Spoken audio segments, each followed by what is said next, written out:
Bienvenue si vous nous rejoignez, c'est l'heure de vous donner les nouvelles et ce qui fait l'actualité du pays. Voici les titres. Au sommaire, la tournée du chef de l'État Patrice Talon qui se poursuit à l'étape de la commune de Bantes est à cœur de joie qu'il est accueilli par l'ensemble du conseil communal.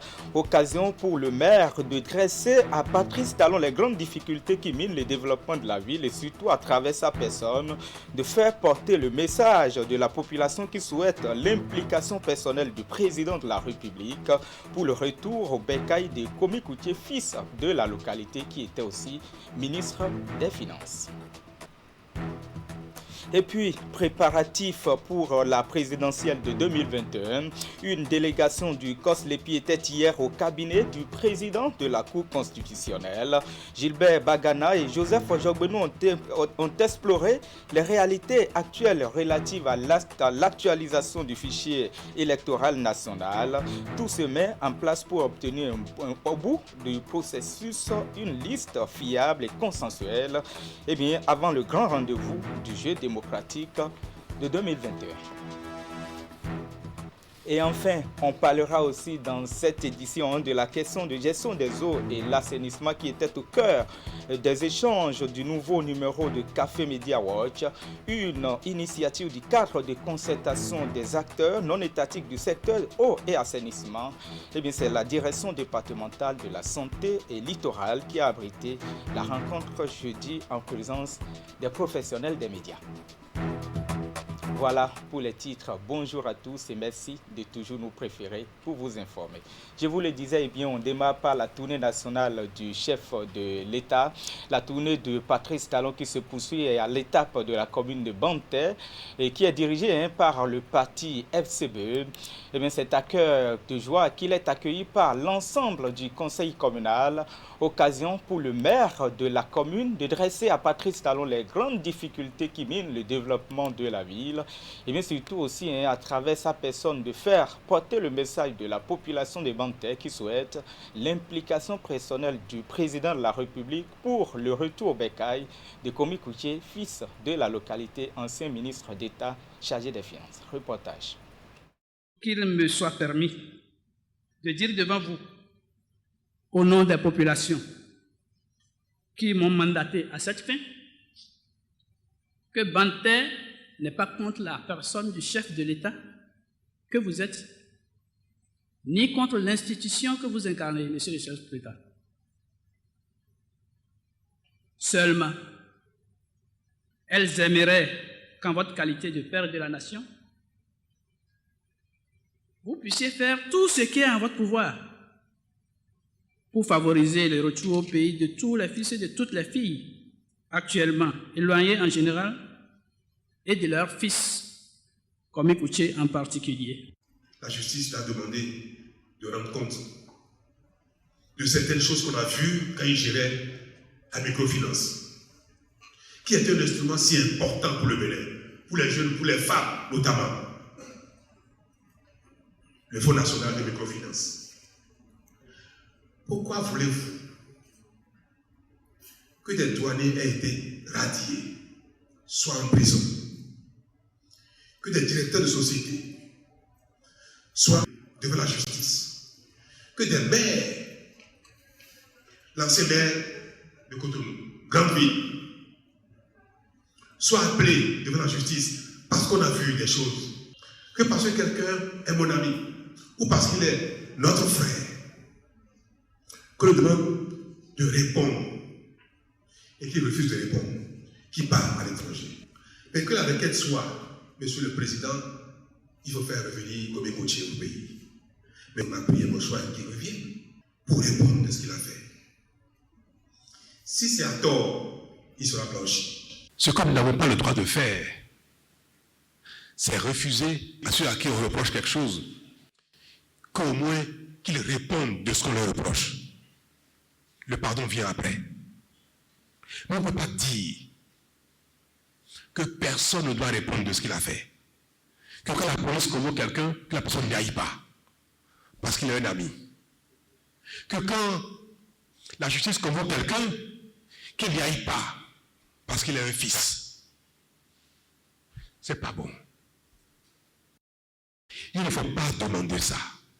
Si nous avons quelque chose à demander, c'est dire à ceux qui sont en exil de rentrer. Le pouvoir que moi j'ai, en tant que président, ce n'est pas d'interdire que quelqu'un aille devant la justice. Il n'est pas ce pouvoir-là. Ce n'est pas d'empêcher quelqu'un d'aller devant la justice. Ce n'est pas d'orienter la décision de justice. Mais une fois que tout ça est fait, moi, le rôle que la Constitution m'a donné, le pouvoir que notre Constitution m'a donné, c'est de gracier quand je peux gracier. Ces choses-là ne doivent pas nous empêcher de nous réconcilier les uns avec les autres, de pardonner, de gracier pour ce qui est du rôle de celui qui peut gracier. Mais c'est à condition que ce qui n'est pas bien, que nous ayons le courage de le dénoncer. Patrice Talon depuis la commune de Bantay. Occasion pour le chef de l'État d'adresser aussi un message particulier à tous les fils et filles de la commune.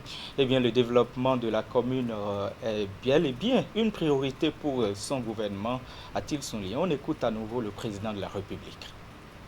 Je voudrais, à travers vous, adresser à toute la population de Bantay, à mes aînés, à mes frères et sœurs, à nos petits frères et petites sœurs, à nos enfants, leur dire que si Bantay a eu l'impression qu'il n'est pas dans la République, qu'il n'existe pas ou qu'il est oublié, délaissé, ce temps est désormais derrière nous et que le Bénin entier depuis quelque temps entend ce cri. Qu'il n'y a pas de gouvernant, qu'il n'y a pas de dirigeant, qu'il soit ministre ou député, qui a entendu depuis quelque temps qu'il y a des communes qui paraissent oubliées, qu'il y a des communes qui paraissent délaissées, que le cri de cœur de Bantay a été entendu partout et que plus jamais rien ne sera comme avant. Tournée nationale du chef de l'État toujours, c'est un accueil royal que les populations de la cité des Pétonis, comme vous pouvez voir à travers ces images, ont réservé au président de la République, Patrice Talon, qui a été donc reçu en grande pompe à Djougou. Une forte mobilisation qui est à mettre à l'actif du maire de la commune Malik Gomina. Et bien devant le chef de l'État, le maire de Djougou a relevé les grandes lignes des besoins de la population pour son épanouissement. Eh bien, voici ici un extrait de cette doléance de Malik Gomina suivi de la réaction du chef de l'État. Grande demeurera la dette de reconnaissance de Djougou pour la célérité avec laquelle vous avez désigné Djougou comme le chef-lieu du département de la Donga.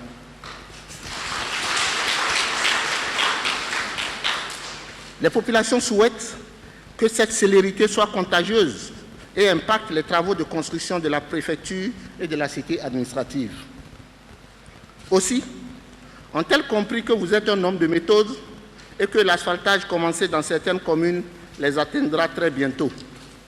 J'ai pris le risque mineur de leur dire que leur tour est arrivé.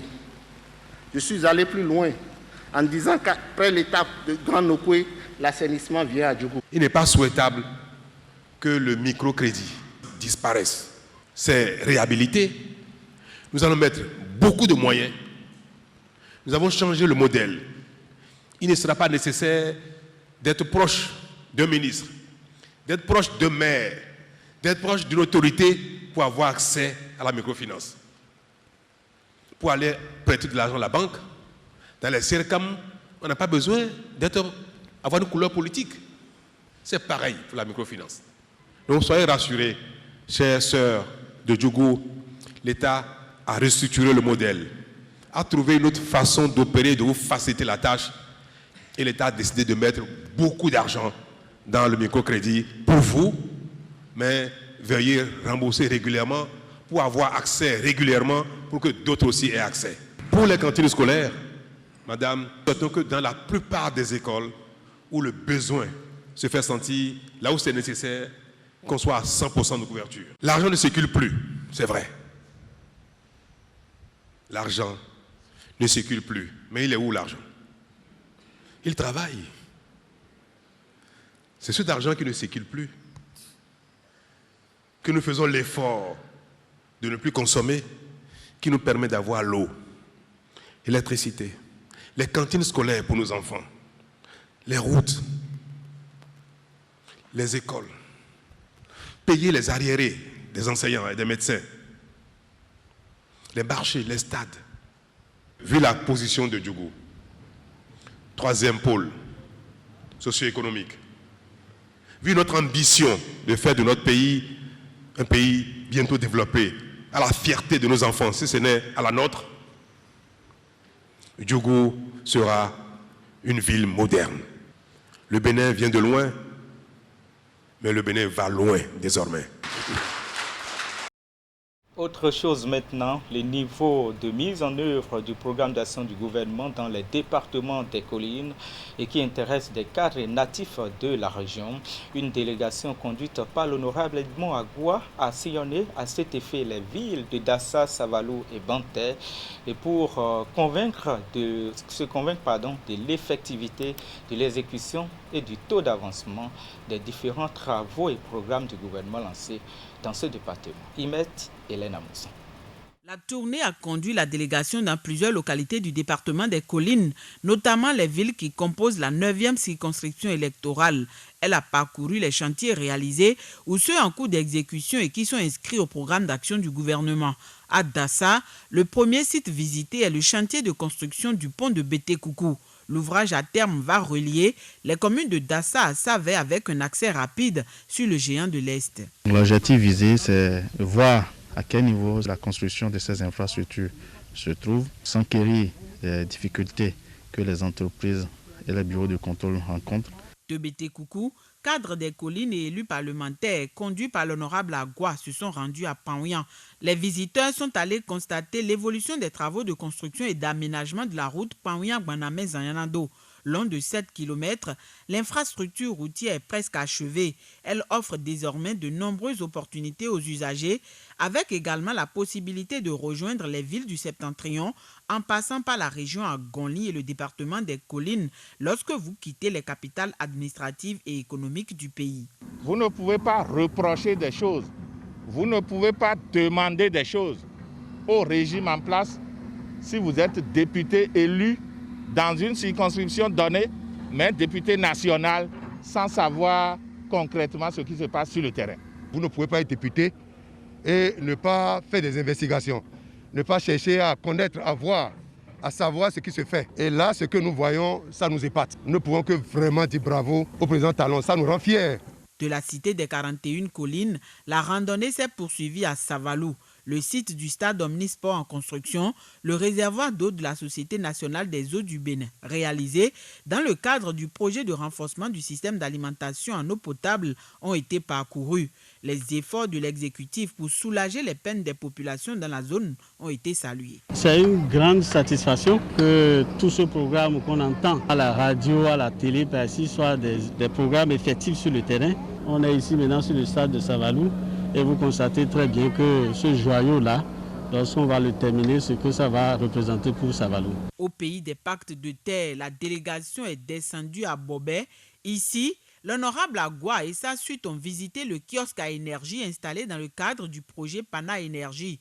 Le dispositif est mis en place pour permettre aux populations de charger leurs téléphones portables et autres appareils. La dernière étape du périple a été une rencontre avec les têtes couronnées, sages et notables de Banté. La commune de Banté fait partie aujourd'hui des rares localités de notre pays à ne pas avoir 2 mètres de voie pavée. Beaucoup de choses prévues pour être installées, réalisées à Banté, n'ont pas encore commencé. La preuve est que vous ne savez pas que la route Glazoué, Hoko, qui passe par Santé, à Klankpa, Djagbalo, qui aboutit à Banté, sera bitumée. Les échanges ont permis à l'élu parlementaire, chef de la délégation, de débattre avec ses interlocuteurs des différents projets dont a bénéficié la commune en vue de solliciter leur accompagnement et surtout leur demander de prier pour le chef de l'État. Et puis cet élément en titre, une délégation du COSLEPI conduite par son président était au vendredi au cabinet du président de la Cour constitutionnelle. Gilbert Bagana et Joseph Djogbenou ont exploré les réalités actuelles relatives à l'actualisation du fichier électoral national. Tout se met en place à l'effet d'obtenir au bout du processus une liste électorale fiable et consensuelle. Voici les explications du président du COSLEPI à sa sortie d'audience. La présidente de la Cour constitutionnelle dans notre dispositif démocratique n'est plus à démontrer, l'importance n'est pas à démontrer. Et la Cour constitutionnelle étant la garante de tous nos actes en matière de constitutionnalité devrait être consultée à tout moment. Nous, au niveau de COSLEPI, il était bon qu'on vienne discuter avec le président de la Cour, de faire d'abord, de dire ce que nous sommes en train de faire, recueillir aussi ses conseils. Le COSLEPI est un organe très sensible, une institution ad hoc très sensible, chargée de l'actualisation de la liste. Il y a beaucoup de questions de droit qui doivent être discutées. Je prends un seul exemple simple que vous savez bien. Vous avez lu dans tous les forums sociaux, les réseaux sociaux que les cartes électorales ont expiré, les Béninois vont être privés de leur droit de vote. C'était nécessaire qu'on discute de ces questions avec le président de la Cour. C'est vrai, les cartes de nos citoyens, d'électeurs, expirent le 31 janvier, c'est ça qui était dit, 2021, étant donné qu'elles avaient 10 ans de validité. Mais avec ce COS qui consacre la fin de ce type de fichier électoral national, à la veille d'un nouveau format, la liste électorale informatisée, c'était bon de voir quelles sont les dispositions qu'il faille prendre pour que tous nos citoyens aient toujours la possibilité de voter, jouissent de leur droit de vote. Je pense que toutes ces questions ont été débattues. Je pense qu'on n'a aucun intérêt. Nous allons saisir la Cour par rapport à ça. Je pense que la liste que nous sommes en train d'établir va conduire à l'élection du président de la République pour que tous les citoyens puissent voter. Donc, de ces questions-là, nous allons discuter avec le président et de voir ensemble et de bénéficier de leurs conseils pour la poursuite de nos travaux. COSLEPI toujours, mais cette fois-ci en image, comme vous pouvez le regarder, installé il y a quelques semaines. Le cadre de concertation du COSLEPI a tenu sa deuxième plénière jeudi. C'était dans les locaux du Conseil économique et social. Au menu des échanges, l'actualisation du fichier électoral national. Voici un extrait du résumé de la séance. Et nous nous sommes retrouvés aujourd'hui pour statuer sur certaines questions d'actualisation. Nous avons fini la période d'affichage. Nous sommes en période de collecte des données pour que l'enrôlement démarre d'ici à là. Donc il fallait qu'on se retrouve, discuter de toutes ces questions pour savoir comment nous allons redéployer les équipes sur le terrain pour que cette activité se passe sans difficulté et que nous puissions transmettre notre liste dans les délais impartis. Donc c'est ce débat qu'on a mené. Mais aussi le cadre, c'est un cadre de veille qui doit pouvoir se pencher sur certaines questions qui ne créent pas de consensus. Ce que je retiens, et je le dis toujours, le modèle du COSLEPI, par rapport à ce que je connaissais, est un modèle exemplaire. Tout se fait avec beaucoup d'apaisement, dans la transparence. C'est ce que je tiens surtout à féliciter. Donc croyez-nous, tout se passera très bien. Nous aboutisserons à un résultat heureux, dans la paix et la tranquillité, surtout la transparence que je constate. Croyez-nous, tout se passera bien. Franchement, c'est un COSLEPI 2020-2021 parfait. Et j'apprécie. Vous verrez les résultats sur le terrain. Énergie électrique, maintenant, on en parle dans ce journal. Le Bénin va encore, d'ici quelques mois, améliorer sa capacité de production en énergie électrique, ceci grâce à une centrale solaire photovoltaïque de 25 MW qui sera donc construite dans l'arrondissement d'Issaba, c'est bien dans la commune de Pobé. Et bien, la remise pour la réalisation de l'infrastructure a eu lieu jeudi. Reportage. Cette coupure de ruban consacre la remise de site à l'entreprise chargée de construire la centrale solaire photovoltaïque de 25 MW à Ilolofi, arrondissement d'Issaba, dans la commune de Pobé. Cette centrale, qui sera une première dans le bouquet énergétique du Bénin, a été voulue par le régime du président Patrice Talon, qui travaille depuis son avènement à rendre le Bénin autonome sur le plan de la production de l'électricité. Cette centrale sera installée sur une superficie de 40 hectares, sur un domaine global de 96 hectares appartenant à la SBE. Cette centrale sera composée d'un champ solaire constitué de panneaux photovoltaïques de technologie silicium cristallin. Et la centrale sera raccordée au poste source de la CEB d'Onigbolo par une ligne moyenne tension 20 kV d'une longueur de 2,5 km.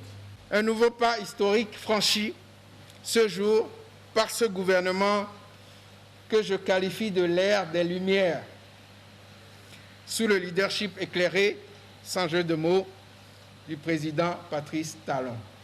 Cette infrastructure majeure, dont vous avez vu les ébauches tout à l'heure de vidéos de production d'électricité par système solaire photovoltaïque, contribuera, avec d'autres projets, à atteindre un taux historique de 30% dans les 2 prochaines années en matière d'énergie renouvelable dans notre mix énergétique au Bénin. D'un coût global de 40 milliards de francs CFA, la centrale solaire photovoltaïque de 25 MW à Ilolofi est financée par l'Agence française de développement et l'Union européenne, ainsi qu'une contribution de la SBEE. À ce jour, SB2E n'avait pas encore dans son mix énergétique aucune centrale solaire. Et nous sommes heureux de pouvoir dire que nous aurons contribué à la valorisation du potentiel solaire du Bénin. Sur ce projet de 60 millions d'euros, la SB2E apporte une contribution affectée principalement au volet environnemental et social et plus particulièrement au paiement des personnes affectées par le projet dont la plupart ont à ce jour reçu leur paiement. La SB2E jouera sa partition de maître d'ouvrage afin qu'un suivi rigoureux de l'entrepreneur soit fait pour aboutir à la réception d'ici quelques mois d'une centrale qui réponde à toutes les exigences techniques prévues tout en respectant le délai d'achèvement des travaux. La France, avec l'AFD, est fière d'être un partenaire de premier plan du Bénin sur ce premier projet de production d'énergie renouvelable d'envergure, grâce au financement qu'elle apporte, mais également grâce à l'implication d'un grand groupe français, Eiffage, recruté par appel d'offres international pour son expertise et pour son savoir-faire, et qui, sans aucun doute, conduira les travaux avec efficacité. C'est dire que les engagements pris par le président de la République française, réaffirmés à Ouagadougou, se déclinent déjà ici. Les travaux de cette centrale solaire photovoltaïque que les populations d'Issaba attendent fiévreusement et pour laquelle elles ont massivement participé à cette cérémonie de remise de site pour dire leur gratitude au régime du président Patrice Talon, sont prévus pour durer 15 mois. Et puis, le lancement jeudi du projet de transfert monétaire aux filles élèves dans les communes de Tchaouro, Kandi et le cordon sanitaire affecté par la Covid-19. Le projet vise à apporter un soutien aux parents de filles et qui font face à cette période de crise sanitaire, à des difficultés économiques mais aussi financières. Ceci pour prévenir, disent-ils, le mariage précoce en milieu scolaire. René Seglo. Le projet de transfert monétaire FABA Covid aux filles élèves dans les communes de Tchaorou, de Kandi et du cordon sanitaire affectés par la Covid-19 entre dans sa phase active. Ce programme sanitaire, dont l'objectif est de mettre un terme au mariage des enfants à travers l'éducation et l'éradication de la pauvreté, a été lancé ce jeudi 19 novembre à Tchaorou, l'une des communes où le taux du phénomène est plus élevé. La crise sanitaire liée à la pandémie du coronavirus ne reste pas sans impact sur la situation des filles élèves. Il importe donc de mener des actions urgentes en vue d'apporter la riposte subséquente à cette nouvelle donne. Ainsi, vous convenez avec moi que le programme Cash Plus Car et par ricochet le volet transfert monétaire qui contribuera au maintien de ces filles dans le système scolaire est à saluer. Le projet FABA Covid, qui signifie entraide et solidarité dans les langues locales du Septentrion, a vu le jour grâce à l'appui financier de l'ambassade des Pays-Bas au Bénin, l'UNICEF et le gouvernement. Il est mis en œuvre sur le terrain par l'ONG internationale CARE Bénin-Togo. À ce jour, plus de 3694 familles ont reçu les transferts. D'ici à la fin de l'année 2020, les 26 000 filles éligibles auront reçu un transfert de 15 000 francs CFA qui permettra d'accompagner leurs familles dans leurs dépenses et couvrir les besoins de base, notamment l'achat de fournitures scolaires et l'alimentation. Les bénéficiaires se réjouissent déjà de cette initiative de grande portée sociale. Je vous remercie très sincèrement pour avoir pensé à nos filles. Nous prenons le ferme engagement d'utiliser judicieusement les fonds afin que nos filles ne soient plus victimes de mariage forcé. Il n'est pas question de baisser les bras dans la lutte contre le mariage précoce, va souligner la ministre des Affaires sociales et de la microfinance. Le mariage précoce subsiste encore malheureusement dans nos contrées. Je saisis l'occasion pour rappeler aux parents et à tous que la pratique du mariage précoce va à l'encontre des droits des enfants et qu'il urge d'y mettre fin. Quant à vous, chers bénéficiaires, je vous demande de saisir cette opportunité pour bâtir votre avenir, car le Bénin a besoin de vous. Au Bénin, 3 filles sur 10 sont mariées avant l'âge de 18 ans. Dans ce sens, la ministre invite tous les acteurs à la veille. Elle rappelle à cette occasion que le 138 est une ligne téléphonique gratuite dédiée à la protection des enfants et accessible 24 heures sur 24. Et puis cette séance d'échange entre le ministre Maouyon Kako de l'enseignement secondaire et les élèves professeurs de la cohorte recrutés pour être formés dans plusieurs spécialités de l'enseignement de la formation technique et professionnelle en France, c'est le lycée Koulibaly de Cotonou qui a accueilli donc la rencontre tenue jeudi. Voici les détails avec Ingrid et Narcisse Alossé. Ces 24 élèves professeurs certifiés de l'enseignement technique présents dans cette salle ont bénéficié d'une bourse d'études gratuite de 4 ans en France dans plusieurs spécialités de l'enseignement secondaire technique et de la formation professionnelle. C'est un programme du gouvernement qui vise à doter le Bénin des formateurs de type nouveau hautement qualifiés. La formation que nous allons exiger maintenant de nos formateurs doit être une formation qui met l'ancrage sur la réelle mise en stage de nos apprenants en milieu professionnel d'abord. Et cela sera évidemment renforcé par la formation pédagogique pour que nous puissions avoir de véritables formateurs. Et c'est cette disposition qui sera le nouveau défi pour nous à partir d'aujourd'hui. Et cela est imprimé par le chef de l'État, le président de la République, Patrice Talon. La mise en œuvre de ce programme est l'un des plans d'urgence issus de la stratégie nationale de relance de l'enseignement et la formation technique et professionnelle élaborée et adoptée en Conseil des ministres.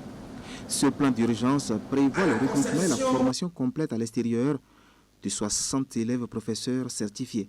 Le recrutement a été fait par l'intermédiaire d'un concours qui a été organisé.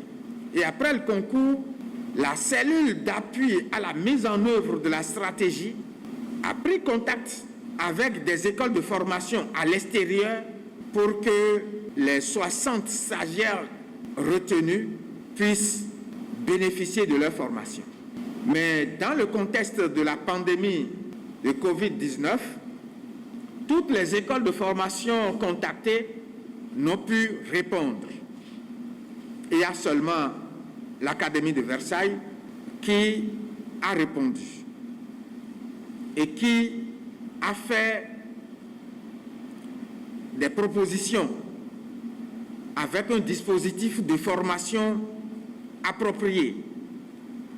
Et ce dispositif-là ne peut prendre que 24 élèves professeurs pour la première cohorte. La deuxième vague de stagiaires est donc prévue pour bientôt. Et pour ce qui concerne ceux de la première cohorte, leur départ est prévu pour ce vendredi 20 novembre 2020. Toutes les dispositions sont prises par les autorités afin de leur garantir un bon séjour en France.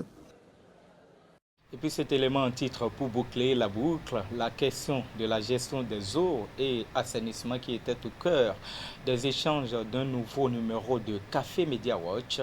C'est un projet du cadre de concertation des acteurs non étatiques du secteur eau et assainissement. La rencontre a eu lieu jeudi à la direction départementale littorale de la santé. C'est ici à Cotonou et en présence des professionnels des médias. Christian Koko-Adonedjian. C'est un rendez-vous périodique qui mobilise les professionnels des médias avec en face les cadres des ministères ou des représentants des institutions de la République. Une occasion d'explication et de débat pour mieux comprendre le bien fondé des actions engagées par les gouvernants. Pour ce numéro de Café Media Watch, la gestion 2019 du secteur eau et assainissement est passée au peigne fin.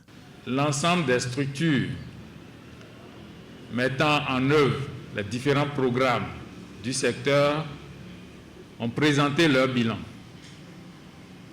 et les échanges ont été organisés autour des questions importantes et des recommandations ont été faites. Ce Café Média nous permettra de revenir sur ces bilans, de partager avec vous les journalistes les résultats qui ont été obtenus et présentés à cette revue, afin que, à votre tour, vous puissiez partager largement ces informations avec le grand public. Cette rencontre d'échange et d'explication est initiée par le cadre de concertation des acteurs non étatiques du secteur eau et assainissement. Elle vise à mieux permettre aux hommes des médias d'avoir plus d'informations sur la gestion faite des eaux et de l'assainissement en milieu rural et urbain. Et ce sont des cadres de la Direction générale des eaux, de la SONEB, de l'Agence nationale des soins de santé primaire qui ont apporté des éléments d'appréciation à l'auditoire. Il n'est pas loisible à tous les acteurs de participer à ces échanges. Et donc le CANEA se donne la mission de restituer les résultats de cette revue afin que le grand public soit informé des avancées au niveau du secteur, mais aussi des points de vigilance qui doivent attirer notre attention afin d'améliorer la gouvernance du secteur. Je voudrais alors compter sur vous pour que ce travail de relais de l'information soit fait pour mettre à la disposition de l'ensemble des citoyens de notre pays les informations importantes relatives à l'avancée dans le secteur. Les professionnels des médias invités repartent outillés. Ils ont désormais la bonne information afin d'en faire un relais sur toutes les plateformes médiatiques. Un autre rendez-vous est pris pour un nouveau numéro de Café Media Watch. Et c'est la fin de ce journal. Merci de l'avoir suivi.